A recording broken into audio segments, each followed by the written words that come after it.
out colonizers. If you saw me, you could have walked around me. Okay. And it's really that people are supposed to move out of your way. I don't have to move People out are of your supposed to way. move out of your way because you're a white man and we're not, and you're mad about it. Have a nice life. Okay, Bye, all right. colonizer. Okay, take care. Bye, colonizer. Okay. So now we're on live. Take care. We're in the right. Okay. All right. Okay. All right. Cool. A black non-male a cunt.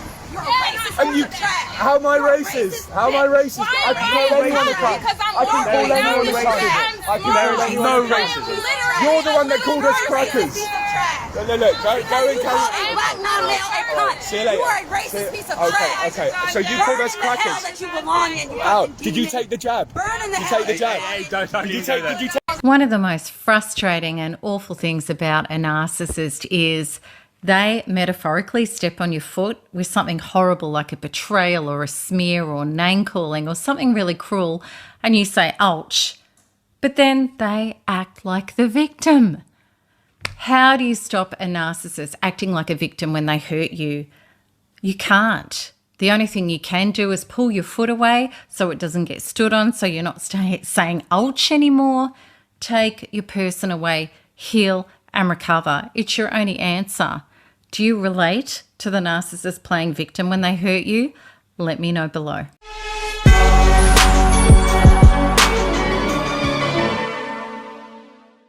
Ladies and gentlemen, welcome to the Sheep Get Sheared Podcast, where here we talk about people, politics, and popular culture.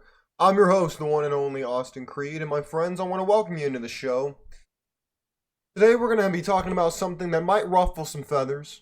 You know, I'm not one to shy away from some good old controversy, but, you know, this time I'm not doing it just to be controversial for no reason, alright? This is something that I think needs to be said, and it needs to be said in the right way, and that's exactly what I'm going to be doing for y'all today. So, we're going to be tackling multiple different topics today, but here's the fundamental underlying purpose of the show today. It's to highlight this one simple reality. Women love being victims. Now, I know, immediately I can hear a ton of people flipping their lids, ready to try to cancel me. They already upset, and they don't even know why I would say that. Immediately, I have the best stethoscope in the business, okay? I know exactly what people are going to say to that. And you know what? I want you to hold your horses. I guarantee you it's not for the reasons you think. Alright? We're going to be breaking down some statistics. We're going to be breaking down some uncomfortable truths today. So I welcome you in. And if you want to stick around, you're more than welcome to do so. If you want to leave something that's very unpleasant about me, my mother, or anything else, please don't. Please just go away. You know, wise man that I respect told me once that don't go away mad, just go away. But without further ado, here's what I want to do first. I want to show a clip that maybe some of you have seen. It came out a couple days ago. I've seen it on a couple other shows. But I wanted to bring this up because I wanted to really break this down and tie it into another conversation. So here's what we're going to do. I'm going to share this. We're going to play this TikTok video, fair use. Well, let's see it. Women, we like to be the one that got done wrong. Oh. This is why we struggle with accountability. Most women chase bad boys because being with a bad boy allows you to end up being a victim at some point or another. Why do they want? Did you hear that? Hopefully the volume's coming through all right on that. She's saying that women need to feel like the victim. Again, this is a woman saying this. This isn't a red pill. This isn't the manosphere saying this. No, this is a lady saying this. Let's keep going. They want to be victims. It is programmed in us that poor me is some type of flex as a woman and as a mother. You hear that? Playing the victim is a flex. It gives them social proof. For example, gentlemen, have you ever been in a relationship and then immediately your girlfriend or your potential girlfriend or whoever, the first thing they do is talk about how abusive their ex was or how they're damaged or anything else? Y'all ever hear that before? Yes, we all have. Why? Because they use the exact same script. They use the exact same ideas, they use the exact same conversation on every dude. Because they know that immediately when they say that, you're going to assume that it was the dude who was no good. It was Pookie, it was Ray Ray, it was Chad, it was Tyrone, he was no good. But did you notice they didn't say who was being abusive? They didn't say why. They didn't say anything about that, because if they did, they then have to bring up the CDC statistics that talk about, I think it's 78 to 80% of women yet while they receive the bad end of the abuse, they're the ones who instigated the abuse. Oh, you didn't know that, did you? Of course you didn't, because people don't want you to know that, because then guess what? You're liable to do some thinking. Thinking? No, we just want you to drift. We want you to be a dummy, a useful idiot like Lenin wrote about. Let's keep going. And see it. Poor woman left with children to raise on her own. That is something that they get to flex off of. They believe it is a flex. That's why when I say it produces the worst product, the comeback is, well, he did it to me. You're not going to get no award for that, and your child going to be a statistic. So, bitch, what are we talking about? Did you hear that? She said, your kid gonna be a statistic, but you're a victim. Congratulations. Again, this is not me. This is her saying this, not me. And she's got a much bigger following than me. Let's keep going, man. Let's keep going. Bad boys will allow, you're able to say, girl, I was fucking with Tyrone. He in the streets, bitch. Yeah, he took me out. It was exciting. There's the excitement side. But then there's always, if this doesn't work out with Tyrone, I have a story where Tyrone was the one that did me wrong. When you fucking with a Russell, he ain't finna do nothing. You never finna be no victim. And so what that means is, if the Russell never finna do no fuck shit and try you, guess what you got to do? What's that? You got to step your character up and not be doing fuck shit neither. You hear that? You hear that? Oh, goodness gracious. Hey, shout out to this woman for being honest. I appreciate it. Thank you. I mean, I could have told you this, but I get the feeling it's better coming from her, because apparently it matters more who says something and not what's actually being said, because, you know, most people are stupid and they are so inside what maybe Andrew Tate would call the Matrix. I don't know if I refer to it as the Matrix. I would just say it's been how people have been conditioned by society to act a certain way, to perform a certain way, to do certain things, to think a certain way. And so when she says it, people are more likely to say, wait a minute, is there any truth to this? Whereas if someone like me or Andrew Tate or anybody else in the manosphere says something like that, then they're going to immediately be like, ooh, but he this and he that, and try to discredit you immediately. But let's keep going. What else does she say here? You got to be not texting niggas and fucking and being flaw, and you got to be a good wife and go home, and you know what I'm saying? Yeah. With Tyrone, I could shake a little something on the side, because he be doing shit anyway. He Tyrone, he the bad boy. So the stuff I'm doing on the side, I'll always be able to say, girl, yeah, I did fuck somebody else, but Tyrone been fucking. Yeah. And so now all my wrongs are justified. I'm a victim. Thank you very much. Ladies and gentlemen, that is Exhibit A in my case. I mean, look, again, like I said, that's not even me saying that. I could have said exactly the same thing in a little bit of a less, I don't know, you know, black female way, but I could have said it in the very similar way that she instead. Great. Shout out to her. Thank you very much. I appreciate it. Because, look, thank God for social media. I just gotta say that, because now, with social media, people are out here exposing themselves, the bad behavior of them, their friends, their mama, whoever, their cousin, whatever. They're out here exposing this garbage and bringing it to light.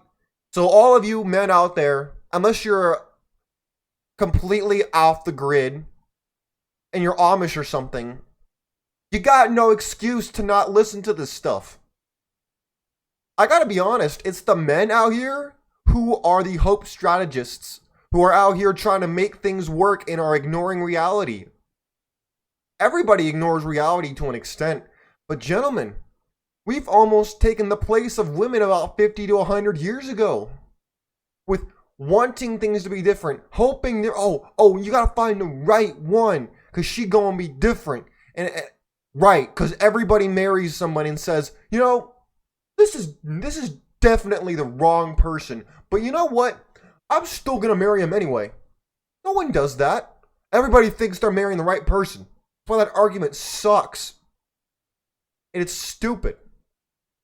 But here's the thing. Let's say hypothetically speaking, you beat the odds. You get married. Congratulations. Maybe. Because at the beginning it might be great. But then, I would like to share some statistics with you brothers and maybe sisters who are married. Let's look at this real quick, shall we? Sexless marriages. Oh yes, they're real. If you want to trust Google, it says sexless marriages are a reality for many couples. According to one study, approximately 15%, that may not sound like a big number to you, until you realize that that's just a little bit under 1 in 4. It's probably about 1 in 6. 1 in 6, 1 in 7. It says, according to one study, approximately 15% of married couples are sexless. This means that they aren't having any intimacy with each other in the past 6 months to a year. It says, oh, look at that. I was right. I didn't even see that. It says it affects about 1 in 5 over the age of 50. It says in 2022, 25 to 50% of heterosexual marriages were sexless. 25 to 50%. Now, I know if you just got married recently or whatever, you're not gonna know this because you're saying that, oh, my wife putting it on me, my wife is giving it whenever I want, whatever, it's great. Hey, if that's it, congratulations, that's great. But I'm telling you, all good things come to an end, all bad things come to an end, all things come to an end, and this is just one example. Let's go to another example here. Give me 1 second. Here we go. So here, those of us like myself, we're skeptical on marriage because we know that women like to play the victim. We know most men are goofy out here and don't understand what's going on. So here's what they say. Let's look at some normie, what people might classify as like New World Order type stuff, okay? Like what the government puts out and whatnot. Which, by the way, if you trust the government, I don't know what you're doing, by the way. And that comes from somebody who had top secret clearance in the U.S. government. I know a lot about the government. Not more than some people, but I guarantee you more than I could say without trying to go to jail. I'm not trying to go to jail. All right. Marriage can offer many benefits for men. Oh, please do tell. Gentlemen, if you're married and you're listening to the show, do you experience these? I'll read them for you. It says health is one of the benefits. Married men are more likely to have better health and live longer than their unmarried peers. Is that right? Okay. Well, I'll choose to believe that for right now. I'll pretend like all these things are true. Finances. Married men tend to earn more money, save more, and have more access to second income. What they forget to leave out is it's usually not due to your wife's income, because most of the time your wife's making a lot less than you, unless you're an anomaly. Stability. Marriage can provide a stable environment for raising children and building a family. If this was the 1950s, I would agree with that. Today, yeah. The average marriage lasts about 7 to 8 years in the United States, so I don't know what this stability is they're talking about. Support. Marriage can offer companionship, love, and emotional support. Gentlemen, if you've been married for more than 10 years, do you feel like this in your marriage? I don't want to, I'm not being coy, I'm actually serious. I'm not married. I don't plan on ever being married, so I don't have experience on this one. Sex life. The sense of commitment and trust in marriage can lead to a better sexual connection. Is that true? I mean, we just looked at the fact that 25 to 50% of marriages were, according to the statistics sexless, so I don't know what that's talking about. Maybe they're factoring in gay marriage. I don't know. Purpose. Marriage can give a sense of purpose. Gentlemen, if you need a woman or a marriage to have purpose in your life, you live a sad life. I'm just telling you. Hey, if you need somebody else to give you purpose in your life, that is sad. Abysmally sad, by the way. That is really sad. I hope that's not actually true, because that is really sad. Oh, goodness. What else does this say? It says, however, some say. I love how they're just saying that some. Okay, some saying that marriage is not worth it for men. In other words, they're referring to, the manosphere, red pill, whatever you want to call it. The dudes who actually have been through this and are willing to speak out and not just give you the yuck answer. They argue that most marriages end after children are grown. Uh-oh. The empty nest syndrome? Uh-oh. Others say that marriage is a project that can be challenging, but it should be exciting and worth it for both people. Look, I'm critical on marriage, yes. Why? Because, look, there are institutions in place that I think are sacred. This is true. Here's the problem. You are sold a dream, and the dream is based off of an ideal, when reality is a lot more disappointing, and you're not told that until you're already experiencing it, and then you're wishing someone had told you before you jumped in. That is what marriage is for most men that I have met, and I actually had a very deep conversation, and I've not just immediately shut me down, or immediately attempted to change the subject whenever I started to touch on this topic. Most men don't want to admit this in their marriage, by the way, and I don't blame them, because let me ask you something. If one of your boys came to you, or some dude came to you and was like, hey man, my marriage is kind of rough right now. My wife ain't giving me any intimacy. I don't feel loved in my relationship. I feel like my marriage is falling apart. What do I do? What's the first thing you think most men are going to say to that? Most dudes are going to be like, oh, hey, yo, yuck, you ain't hitting it right, man. Or, hey, yo, you must have no game, or you must be small, or whatever. They're immediately going to insult your manhood. As if what's between your legs is the epitome of your manhood. Look, if you're a guy over the age of, 15 or 16, and you're still measuring your masculinity by the appendage between your legs, you're not a man. You're a boy. Why? Because you're still having this juvenile mindset. There are dudes out here who are blessed down there who don't accomplish jack with their lives. Zero. Nothing. And there are men who have next to nothing down there and they make billions of dollars. And they change the world for the better and they help people.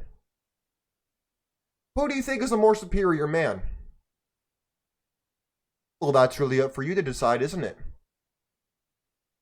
Well, my friends, the reason why I think women love to play the victim is because men, we don't catch on to this stuff because we're taught mainly by our mothers. My mom did a lot of things right. I'm not going to say she did a lot of things right. She taught me a lot of lessons I needed to learn. But when I was a kid, I was taught always to apologize first. I was always taught to be the, quote, bigger person, even though she was my mother and I was like a child. I was taught to be the, quote, bigger person and I go and apologize to her first, even though she'd be the one yelling and berating me. But you know what? It's always Jermaine's fault, right? It's always someone else's fault. Shout out to CGA. It's always Jermaine's fault. Yeah. Look. When women come into a relationship and they immediately talk about how bad their ex was and how they were a victim, what is your response as a man? Usually your response is to immediately say, oh, don't worry, baby. I ain't going to be nothing like that. I'm going to be a great man. I'm going to take care of you. I'm going to do this and I'm going to do that. Immediately, You don't ask questions, you make promises. Immediately, most men. They don't ask questions. And if you're not asking important questions, you're going to miss hearing stupid answers that might deter you from making a certain choice. Now, I'm not saying that the quote abuse or whatever didn't happen. I wasn't there. What I'm saying is a lot of people like to distort the truth in order to have the failures of their past rewritten and reforged into an image that they can be proud of, because they know that because you weren't there, they can simply say you weren't there and then try to negate and cancel out your common sense. Gentlemen and ladies, you need to be out here and you need to stop lying to your sons, your husbands, boyfriends, friends, and you need to tell them the truth. And men, you gotta listen if they do tell you the truth. I know men that are told the truth and they immediately just won't accept it. They'll say it can't be true. I don't want it to be true, so it's not true. Now, there are ladies out here who will also gaslight them and tell them that tell guys like me that I'm wrong for doing this show, even though we both know that I am right, and that's the whole reason why you're trying to tell me I'm wrong. Yeah, you can't play these games with me. You play stupid games, you win the stupid prizes, and I'm out of stupid prizes. I ain't got nothing to offer you.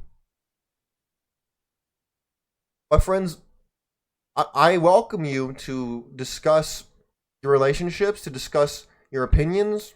Go ahead. I ask that you do it in a respectful manner, because I believe that when we are discussing ideas, you should be respectful. Even if you disagree, you should discuss the idea, not the person, because the idea is what matters more. I think it was Eleanor Roosevelt who said that stupid people discuss people, smart people discuss places, and then wise people discuss ideas. I think it was something along those lines. I might be butchering that. I hope I'm not. But it was something along those lines of you need to be of a superior intelligence to not bring in the lower two of people or places to discuss ideas. My friends, I would love to hear what you have to say. I'm sure you have a lot to say based on what you heard on the show today. So please do. I'd love to hear it. But until next time, God bless you. God bless your family, and God bless America. We're out of here. Enjoy your weekend. Peace.